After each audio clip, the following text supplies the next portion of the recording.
კატამ ნარკოტიკივით იცის მიჩვევა. მართლა ვამბობ. ახსნი მაგას. გრუნჯის ვიდეობლოგი. აბა დააკვირდით თქვენს გარშემო მყოფი ადამიანების დიდ ნაწილს, ვისაც ფისოები ხავს. რაღაცნაირად ამ ცხოველზე დამოკიდებულები არიან. პირველ რიგში მასთან ერთად ძილმა იცის დამოკიდებულება ისე, რომ ამის გარეშე ვეღარ გძინავს უკვე.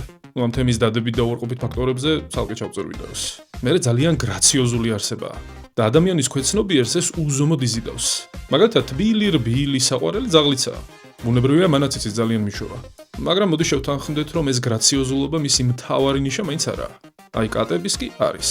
სწორედ ამ დეტალის აღქმა, ასე ვთქვათ, უურტყამს ჩვენს ენდოკრინულ სისტემას ისე, რომ ის იწყებს სეროტონინის და დოფამინის აქტიურ გამოყოფას. მარტივად რომ ვთქვათ, სიამოვნების და ინტერესის ფიზიოლოგიური მოთხოვნილება გვიჩნდება ერთდროულად. აი ზუსტად ამ პრინციპით მუშაობს თქვენი ფსიქოლოგია. როცა კატა დამოკიდებულების დონეზე გიყვართ. ბლოგის წარმდგენია გრუნჯი. გრუმინგ სალონების ქსელი, სადაც პრიორიტეტი თქვენი 4 მეგობრების სტრესის გარეშე გალამაზებაა. ვიზიტის დასაჯავრშნად შეგიძლიათ გამოიყენოთ ბმული, რომელსაც ვიდეოს აღწერაში ნახავთ.